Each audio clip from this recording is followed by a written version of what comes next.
할렐루야. 예. 빵 드시고 오후 예배까지 드리고 가시라고 하니까 좀 미안한 마음이 있습니다. 야고보서는 시험을 당한 사람들을 위한 편지입니다.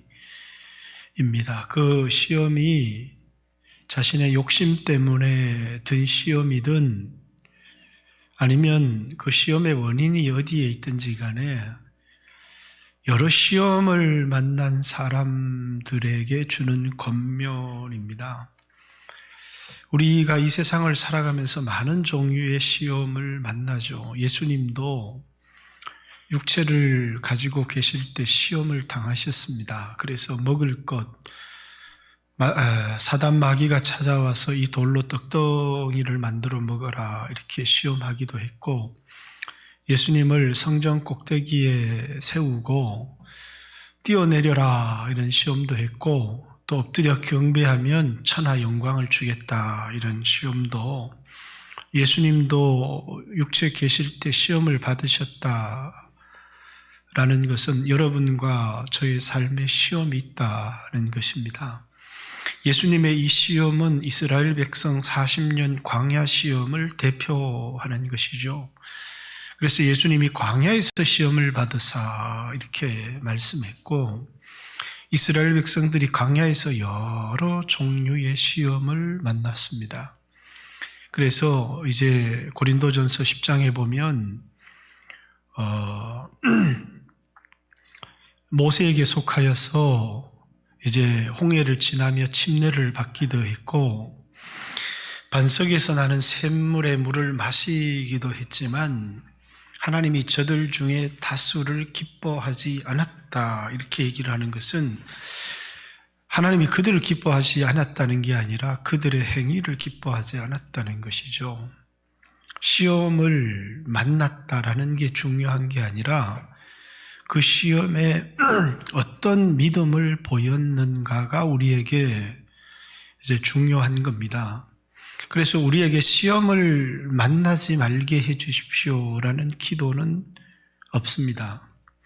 시험을 만났지만 그 시험에 들지 않도록, 시험에 빠지지 않게 해 주십시오라고 주기도문 가운데 우리를 시험에 들지 말게 하옵시며 라는 기도는 우리 인생을 살아가다가 여러 종류의 시험을 만나지 말자라는 게 아니라 만나지만, 그러나 그 시험 중에 하나님을 기쁘게 하고 온전한 사람이 되라는 거지, 그만 그 시험에 빠져서 원망하고 불평하는 사람이 되지 말게 해 주십시오라는 것이죠.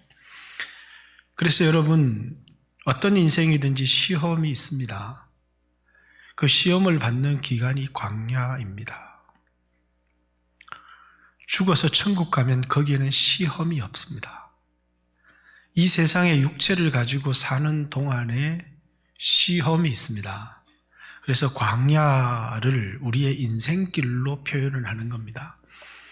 다시 말해서 광야는 우리가 육체를 가지고 살아가는 삶의 기간을 광야 이렇게 얘기를 하는 거죠. 육체를 가지고 살아가는 동안에 우리는 육체의 욕망, 그 안에 있는 죄성 때문에 여러 종류의 시험을 만나고, 그 시험은 하나님이 우리를 시험한다 하지 말지니라고 하는 것은, 하나님이 우리에게 시험을 주시고 유혹을 주시는 분은 아니지만 우리에게 시험을 받도록, 그 시험을 우리가, 사단이 우리에게 시험하는 그 시험을 허락했다는 것이죠. 그리고 이제 여러분과 저의 믿음이 그 시험 가운데 내가 어떤 믿음을 보이는가라는 것입니다. 하나님의 관심은, 사람들은 내가 만난 시험이 어떤 것인가를 중요하게 생각하죠. 내 힘으로 감당할 수 있는 건가? 내 능력으로 감당할 수 없는 건가?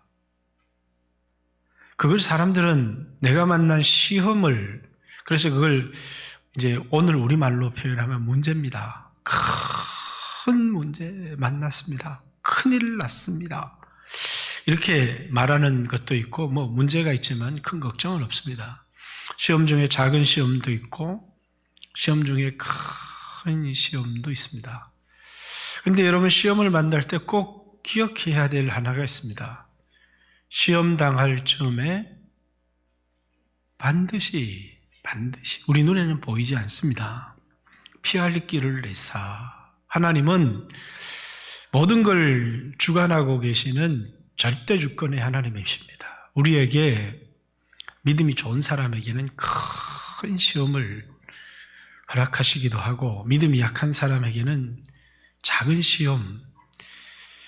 우리 모두는 이거 내 힘으로 감당할 수 없습니다 라고 말할지 모르지만 우리에게 감당치 못할 시험 당함을 허락하지 아니하신다라는 그 표현 속에 우리가 당하는 모든 어려움은 실상은 뭐냐면 우리 힘으로 극복할 수는 없어도 우리 믿음으로 감당할 수 있는 시험만 우리에게 허락하신다라는 겁니다. 근데 저는 여러 시험을 당할 때 하나님 앞에 늘 그런 말을 해본 적이 있습니다. 아니 하나님 감당 못할 시험 당함을 허락하지 아니하시는데 아니 나는 이거 감당할 수 없습니다.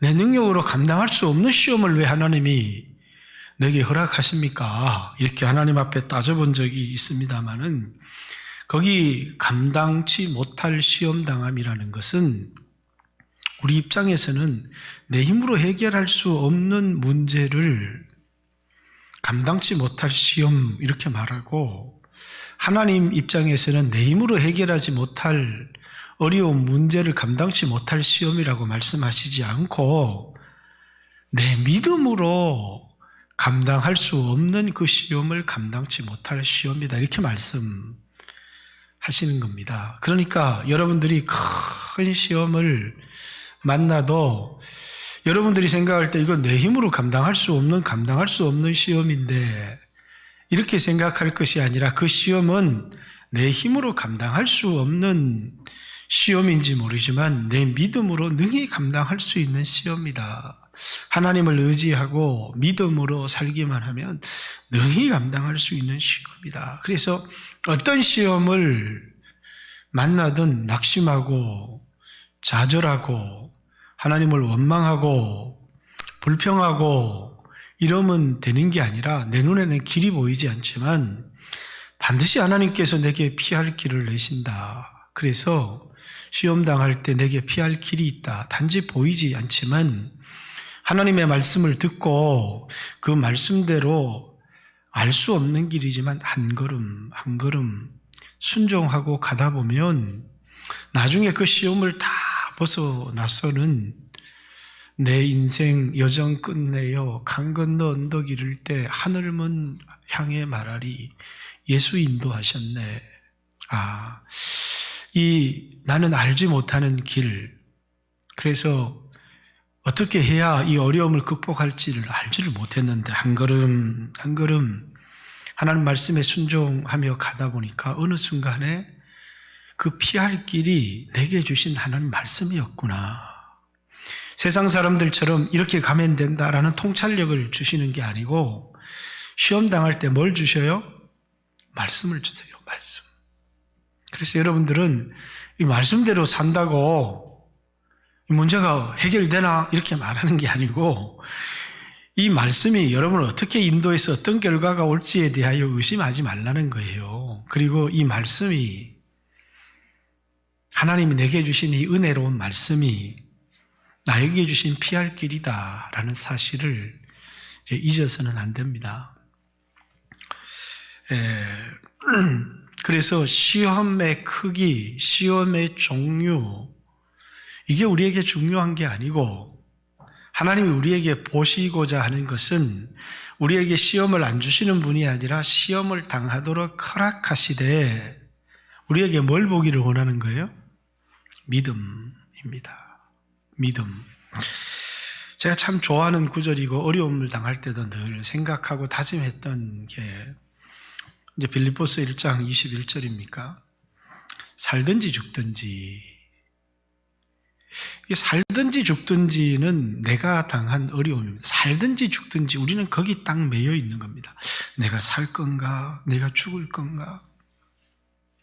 죽으면 어떡하지? 거기 딱 매여 있어요.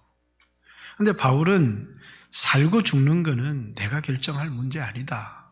그래서 살든지 죽든지 내가 어떤 상황 속에서도 내가 보여야 될 건 믿음이죠. 믿음. 내 몸에서 그리스도를 존귀케 하려 하노라. 내 몸에서 그리스도를 존귀케 하려 하노라. 이렇게 얘기를 합니다. 자, 살고 죽는 건 내 문제가 아니고 하나님 문제니까 내가 염려하고 내가 근심한다고 내가 해결할 수 있는 거 아무것도 없지 않는가. 오직 내가 할 수 있는 건 살아도 주를 위하여 살고 죽어도 주를 위하여 죽나니 사나 죽으나 우리는 주의 것이다. 이 믿음이죠. 그래서 살든지 죽든지 내 몸에서 그리스도를 존귀케 하려나. 이건 뭐라고요? 믿음입니다. 하나님은 여러분과 저에게 뭘 보기를 원하시느냐 하면 시험 중에 우리의 태도를 보기를 원하십니다. 우리는 하나님이 너무 큰 어려움입니다. 이렇게 어려움을 보지만 하나님의 관심은 우리가 당한 어려움, 전능하신 하나님 앞에서는 시험의 크기, 문제의 크기, 그래서 초등학생들에게는 쉬운 문제를 내주는 거고 이제 대학원 박사 이런 사람들에게는 어려운 문제를 내주는 겁니다. 쉬운 문제는 손해가 되지만 욕도 나오고 불평도 생기고 이런 문제지만 어려운 문제는 욕하고 불평하는 정도의 문제가 아니라 죽고 사는 문제이고 내 힘으로 해결할 수 없는 문제도 내주시는 겁니다. 그런데 하나님이 우리에게 원하시는 건 뭡니까? 어려운 문제든 쉬운 문제든 답은 있어요. 답. 그 답이 뭐냐면 하나님 말씀에 있습니다. 나의 존재 목적에 있는 것이고 그렇기 때문에 사람의 믿음의 수준에 따라 내어지는 문제는 다릅니다. 그래서 참 저 사람 안 됐다. 내가 만난 문제는 저 사람에 비해서 아무것도 아니요. 이렇게 반응하는 것이 아니고 어떤 사람이든지 갖고 있는 문제의 종류는 다 다릅니다. 그러나 거기 답이 있고 거기 피할 길이 있어요. 그래서 하나님은 우리에게 있는 이 어려움 속에서 우리에게 뭘 보기를 원하느냐 하면 믿음 보고 싶다는 겁니다. 믿음. 그 믿음이 답이거든요. 하나님을 기쁘시게 하는 것. 그게 답인데 그래서 여러분 우리는 뭘 생각해야 되냐면 시험을 당할 때 너무 큰 문제다. 그래서 그 시험에 매몰되어져 버리면 답을 못 찾아요. 당황하고 두려워하고 매몰되어져 버리면 여러분도 이제 요즘 아이들은 그렇게 학교에서 안 하지만 옛날에 수학 문제 이렇게 칠판에 써놓고 선생님이 오늘 며칠이지 몇 번 이렇게 나와서 보려고 그런 적 많이 기억나시죠? 그죠? 그러면 여러분이 그 앉은 자리에서는 잘 푸는데 갑자기 얘기 나오면 눈앞이 깜깜해져요. 그리고 뭐냐면 아무 생각도 안 나고 머리가 하얘지면서 그 문제를 풀 수가 없는 거죠. 그렇듯이 우리의 인생도 문제입니다. 수없는 문제들을 만나죠.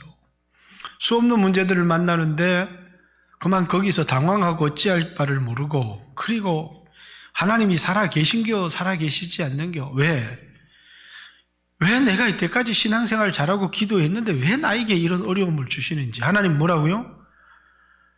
네가 신앙생활 너무 잘하고 기도도 너무 잘했기 때문에 이제 좀 큰 어려운 문제 한번 줘보자. 네가 그걸 넘어서는지. 그래서 정작 믿음이라고 하는 건 내가 기도 열심히 하고 예배 열심히 드리는 게 아니고 믿음은 내 앞에 온 문제를 해결하는 능력이 믿음이지. 와서 기도하고 와서 예배 드리고 그렇게 잘했는데 시험이 오면 문제를 못 풀어요. 그럼 그 믿음은 가짜 믿음이라는 거예요. 수업도 열심히 하고 학교도 열심히 다녔는데 그러면 수업 열심히 한 대로 학교 나온 출석일대로 서울대 보내고 연대 보내고 고대 보면 좋은데 그렇게 안 보낸다는 거예요. 시험을 쳐요. 그래서 시험을 통과해서 그 사람을 평가하기를 너 참 성실했다. 3년 개근상도 주고 수업도 빠지지 않고 들었다. 그래서 성실상도 줄 수 있지만 대학에 들어가는 것은 대학의 수준의 차이를 내는 것은 그가 얼마나 열심히 수업을 드렸고 예배를 드렸고 기도를 했느냐에 달린 게 아니고 여러분에게 다가온 그 문제 앞에 어떻게 믿음으로 반응했느냐가 그 시험을 통과하는지 통과하지 못하는지에 달려 있는 거지. 그래서 어떤 사람들이 막 열심히 기도하고 찬양하고 잘 섬깁니다. 근데 정작 어려움이 오면 뭐냐면 원망하고 불평해 버려요. 아니, 하나님 이러실 줄 몰랐습니다. 제가 이렇게 신앙생활 잘하면 다 평안하고 문제가 없을 줄 알았는데 왜 나에게 이런 어려움을 주시고 왜 나에게 이런 시험을 주시고 그러면서 뭐냐면 문제에 매몰되어 버려요. 그래서 문제를 바라보지 말라는 거예요. 하나님 뜻을 찾으라는 것이죠. 여러분, 오늘 오전에도 절대주권의 하나님 이렇게 만났습니다. 하나님이 우리에게 시험을 허락했다는 것은 뭐가 있다는 거예요? 뜻이 있다는 거예요. 그리고 시험 당할 때 반드시 말씀을 보내주십니다. 그 말씀 속에 답이 있어요. 근데 말씀을 들으려고 하거나 말씀을 들어도 그걸 마음에 간직하고 말씀대로 살려고 하지를 않고 뭐냐면 아이고 어떡해 그러면서 낙심하다가 그 다음에 뭡니까? 이런 시험을 주신 하나님을 향해서 원망하고 불평하다가 하나님이 기뻐하시는 것은 여러분이 예배도 열심히 나오고 기도도 열심히 하는 거 좋아하지만 하나님이 기뻐하시는 건 예배 열심히 드리고 기도 열심히 하는 것 그것은 여러분이 믿음을 가지기 위한 것이고 믿음으로 살기를 원하는 것이고 그 실력으로 여러분의 인생에 어려움이 왔을 때 풀어야죠. 문제를. 그 문제를 풀어내는 실력이 그게 믿음이라는 것입니다. 근데 정작 어려움이 오니까 뭐냐면 교회에서는 믿음이 좋다고 하고 다른 사람들을 가르치기도 하고 그랬는데 정작 어려운 문제가 오니까 순종도 없고 믿음을 풀어낼 그런 믿음이 없는 거예요. 그럼 어떻게 되는 거예요? 아무 문제를 해결하지 못해요. 왜냐하면 하나님은 시험 자체가 중요한 게 아니라 시험에 대한 우리의 태도, 믿음이 없는 세상 사람들이 하는 것과 똑같이 하는 건지 아니면 우리 안에 믿음이 뭘 통해서요? 하나님이 우리에게 주신 말씀을 듣고 말씀에 반응하는 거거든요. 자, 불신앙은 환경에 반응하는 겁니다. 환경에 반응하는 사람은 문제에 빠진 사람은 그 환경에 반응해요. 큰일 났다. 첫 번째예요. 절망 두 번째예요. 절망 낙심하다 세 번째는 사람 만나면 원망과 불평. 그게 세상 사람들이 보이는 반응과 똑같은 반응이에요. 뭐 보고요? 자기가 처한 환경, 자신에게 있는 어려움 보고 반응하는 사람이에요. 근데 믿음의 사람들은 뭐 한다고요? 살고 죽고 이런 문제도 있지만 하나님이 이걸 나에게 허락하셨다. 하나님이 나에게 이걸 허락하신 것은 죽으라고 허락하신 것이 아니고 믿음을 보이라고 허락하신 것이다. 살고 죽는 문제도 중요하지만 하나님 앞에 내 믿음을 한번 보이겠다.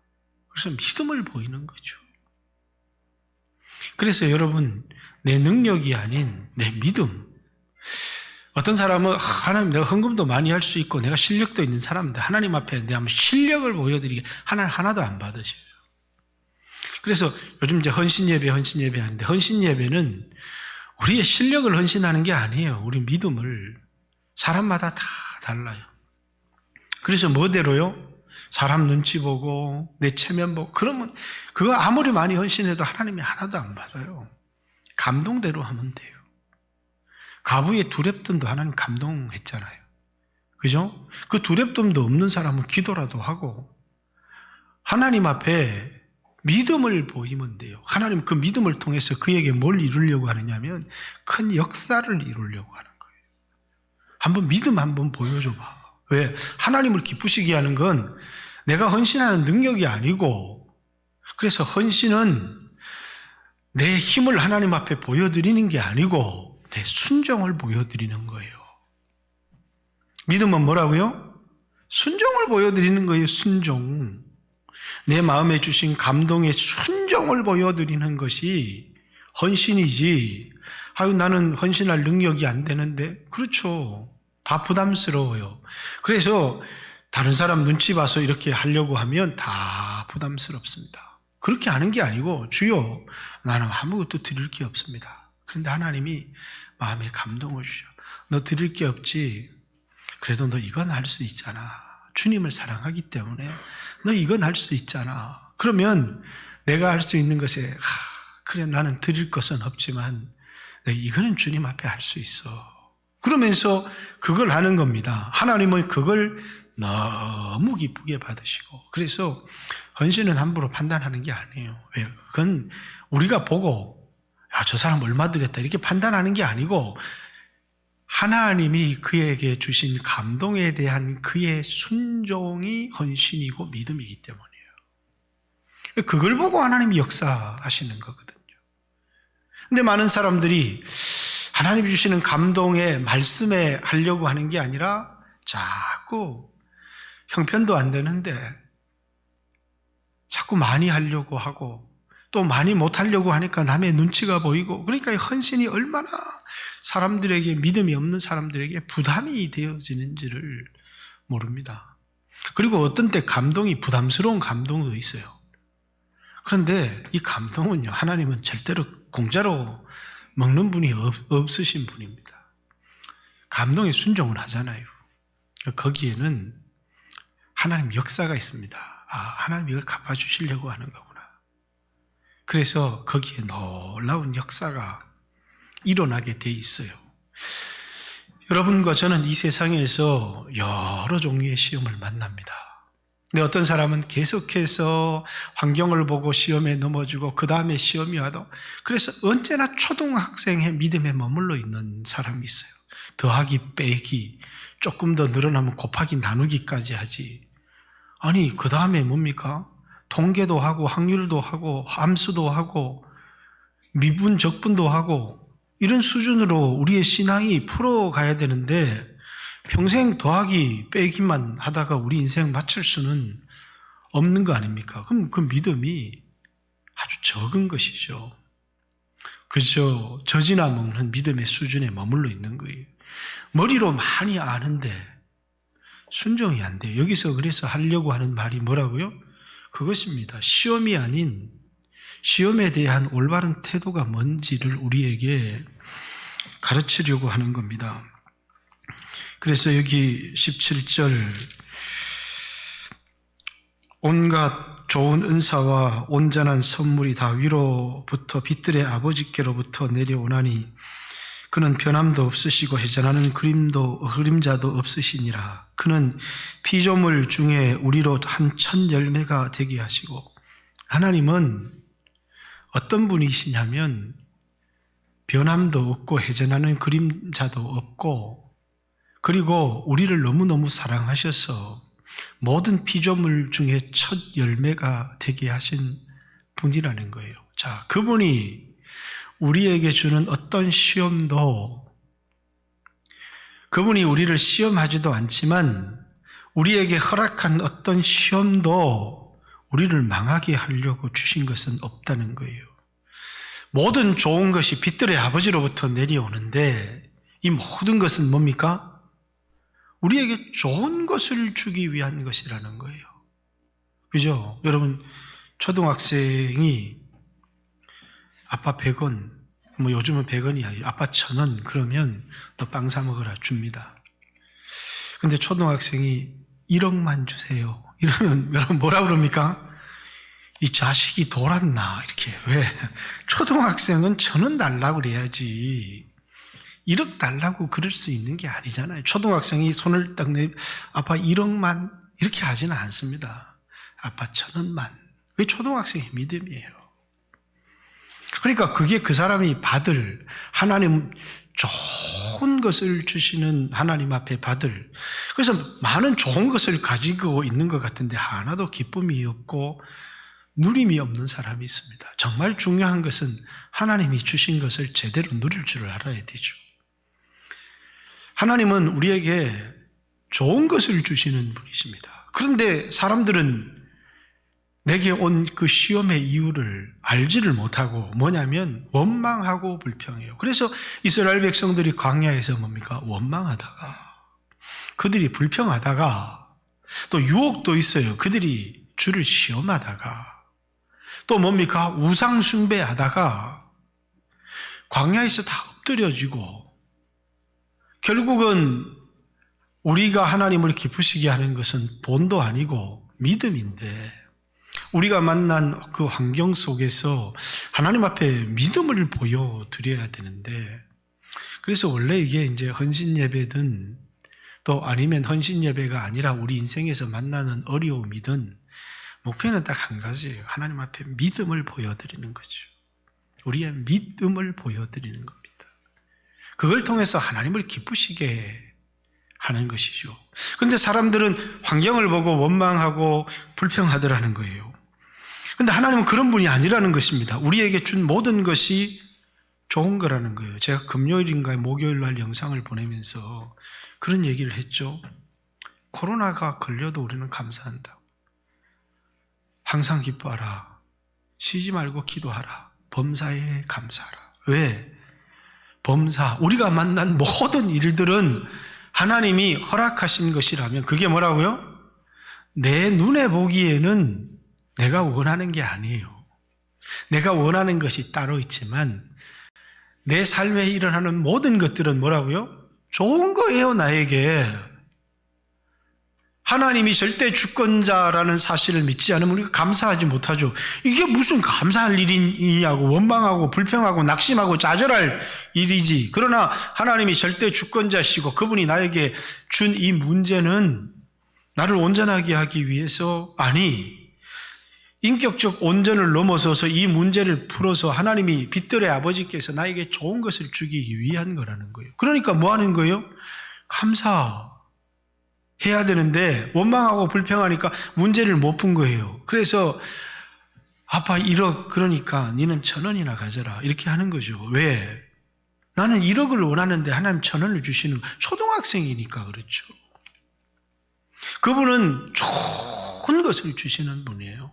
그런데 우리는 그 좋은 것을 받을 믿음의 그릇을 갖고 있지를 못한 겁니다. 그래서 하나님이 어떤 분인지를 설명을 하고, 내 사랑하는 형제들아, 너희가 알지니 사람마다 듣기는 속히 하고 말하기는 더디하며 성내기도 더디하라. 하나님 말씀은 듣기는 하지만 그 말씀을 마음에다 잘 새기고 말씀대로 살면 좋은데, 듣기는 듣는데 성내고 화내고 분내고, 그래서 사람이 성내는 것이 하나님의 의를 이루지 못한다.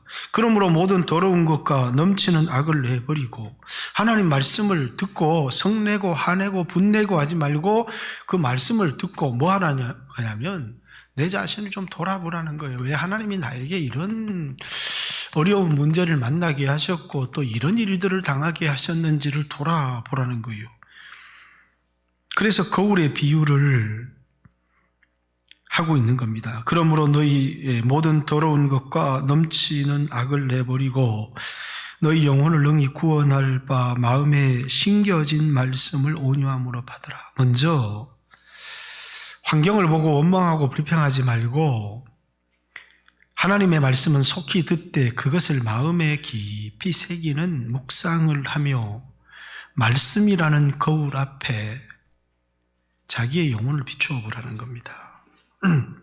너희는 말씀을 행하는 자가 되고 듣기만 하여 자신을 속이는 자가 되지 말라.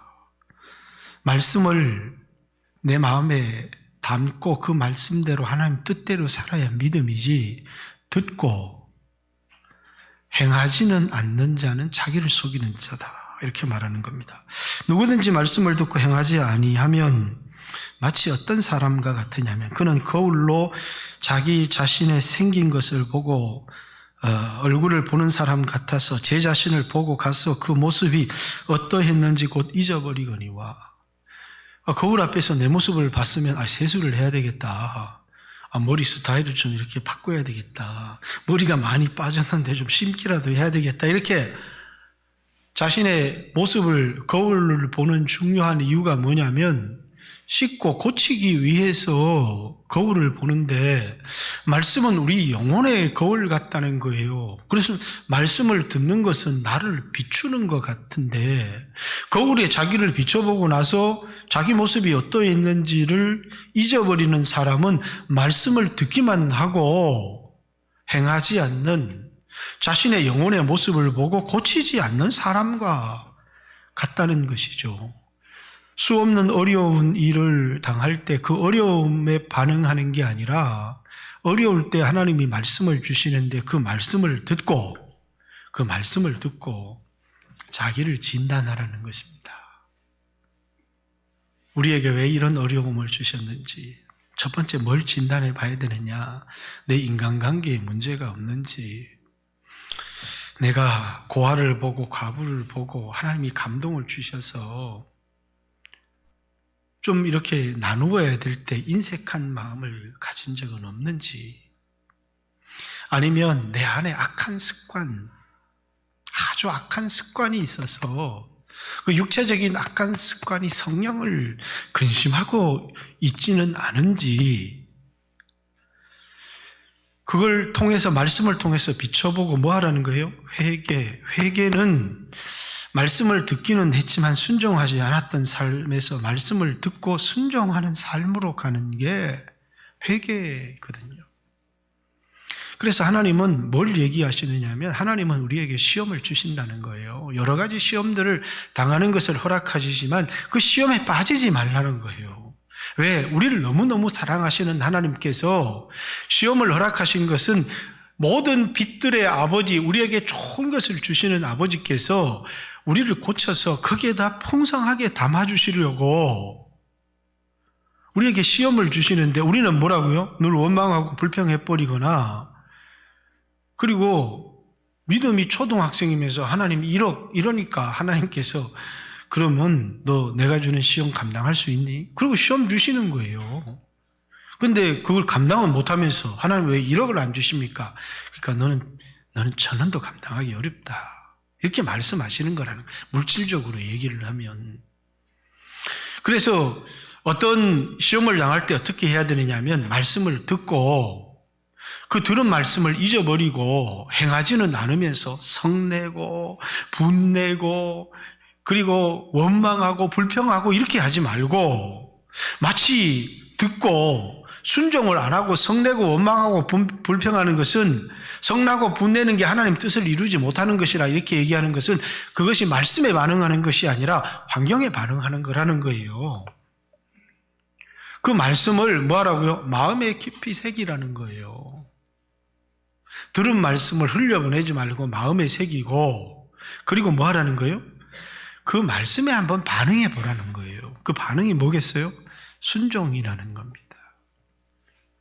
한 걸음 한 걸음 그 말씀이 답이고 순종이기 때문에, 하나님이 우리에게 시험 당할 때 답을 주시는데 그게 말씀인데, 우리는 답을 말씀이라고 생각하지, 하나님 무슨 말씀을 달라고 했냐고, 돈을 달라고 했지.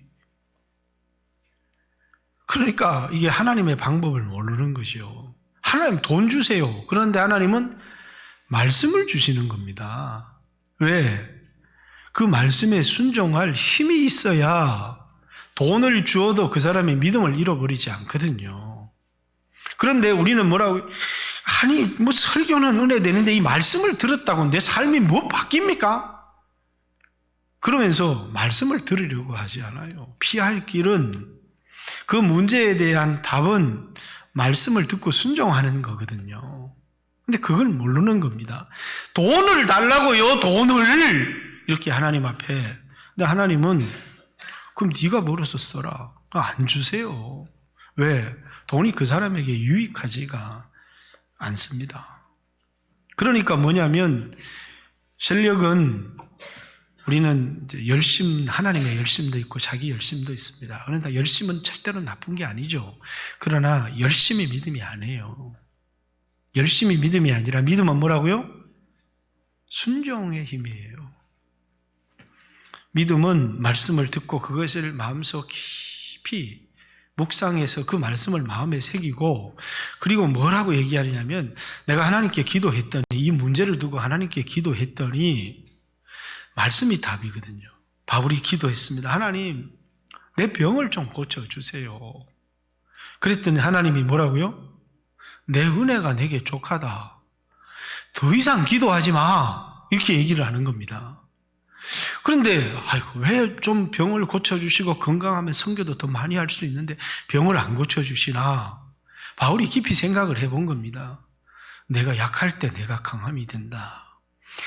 네가 엄청난 체험도 있고 이런데 병까지 고쳐주면 네가 얼마나 교만해지겠니?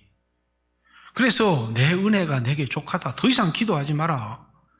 그래서 그걸 뭐라고 바울은 얘기하느냐면 가시의 은혜, 이렇게 얘기를 하는 겁니다.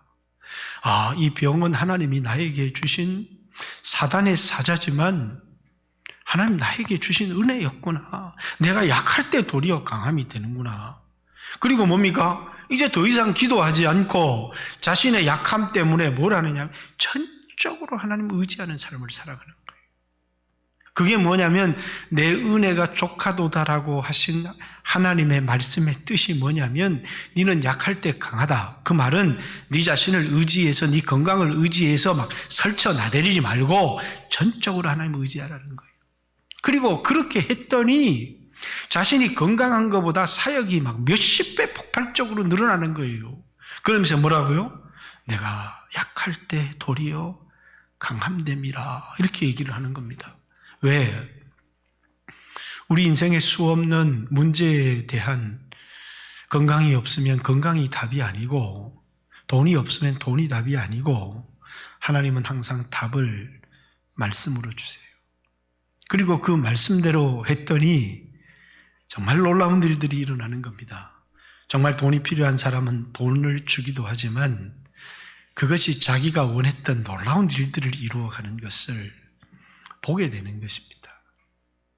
그래서 오늘 이 본문은 우리에게 시험을 당하는 우리의 태도, 고아가 있고 과부가 있고 성령의 감동이 오는데 뭐라고요?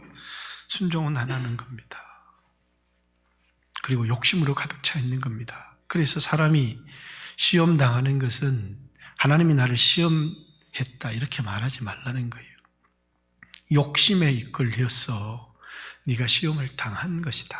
이렇게 하나님이 말씀하시죠. 하나님 어떤 분이에요? 빛들의 아버지예요. 모든 좋은 것들이 그 빛들의 아버지로부터 우리에게 주어지는 거예요. 하나님이 입을 싹 닫고 은혜를 거두면 우린 방법이 없어요. 근데 하나님을 기쁘시게 하는, 우리에게 은혜를 베푸시게 하는 게 뭐예요? 말씀에 반응하는 거예요. 그 말씀이 답이에요. 듣고 순종하는 거예요. 그런데 우리는 말씀을 답이라고 생각하지 않아요. 내 나름대로 길과 방법을 가지고 있어요. 가보세요. 여기는 막힌 담이 있어요. 거긴 가시밭이 있어요. 왜냐하면 말씀을 듣고 하려고 하는 게 아니라 내 수단과 방법을 따라 가고 있기 때문이에요. 사랑하는 성도 여러분, 우리 인생은 다 광야가 있어요. 왜? 육체를 가지고 있기 때문에. 육체를 가지고 있을 때가 뭐냐면 귀해입니다. 자, 갈라디아서의 말씀은 예수 그리스도께서 너희를 자유케 했다. 다시는 종의 멍에를 매지 마라. 다시는 종이 되지 말라는 거예요. 그런데 거기 한 말씀을 더 붙여요. 하나님이 너에게 주신 자유를 가지고 육체의 방종의 기회를 삼지 말고 형제 사랑을 위하여 스스로 종이 되라, 이렇게 얘기를 합니다. 아니, 예수님이 나를 자유케 했는데 왜 종이 되느냐? 감방에 갇혀 있었어요, 우리가. 그런데 우리에게 이제 자유가, 한 달씩 자유, 이렇게 우리에게 주어진 겁니다. 한 달 있다가 다시 감방에 들어와, 그러면서 자유를 주었어요. 그런데 어떤 사람은 뭡니까? 한 달 자유다 그러면서 나가서 하고 싶은 짓 다 하고 살아가는 겁니다. 근데 어떤 사람은 뭡니까? 딱 나가서 내게 주어진 이 한 달의 자유를 막 먹고 마시고 이렇게 써버리고 이렇게 쓸까? 정말 값지게 한번 써볼까? 그리고 그 한 달의 자유를 가지고 남을 섬기고 값지게 쓰는 겁니다. 한 달 뒤에 돌아왔더니 이제 그 감옥의 간수장이 자기 마음대로, 자유는 주어졌죠. 마음대로 쓴 사람에게 그래, 한 달 자유가 끝이에요. 깜빵해. 난 영원히 깜빵해. 그리고 한 사람은 뭡니까? 자유를 쓸 줄 아는, 예수 그리스도의 십자가의 구속의 은혜를 귀하게 여기고 그걸 자신의 값진 삶으로 연결할 줄 아는 사람에게 뭐라고요? 넌 자유다. 영원한 자유를 그에게 주는 겁니다. 왜?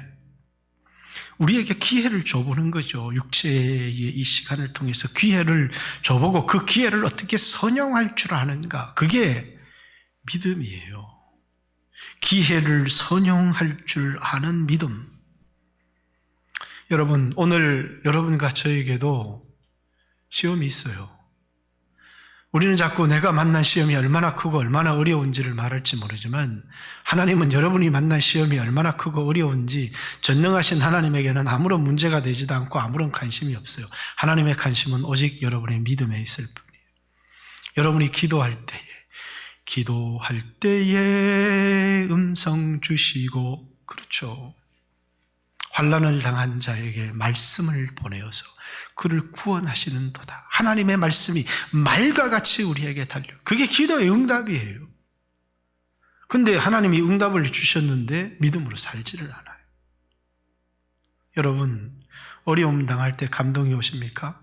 아유, 내가 이 감동대로 하면 나는 끝장나지. 그렇죠. 여러분의 능력으로 살아갈 사람은 끝장이 납니다. 하나님의 능력으로 살아갈 사람들은 그것이 그의 인생의 역전의 기회가 됩니다. 사랑하는 성도 여러분, 오늘 여러분에게 있는 믿음, 특별히 시험 당할 때 보이는 여러분의 믿음을 테스트해 보시고 여러분이 주님 앞에 주님이 기뻐하시는 참된 믿음으로 살아가는 귀한 성도, 여러분에게 어떤 시험을 주어도 그것을 능히 뛰어넘는, 그래서 하나님이 큰 것 귀한 것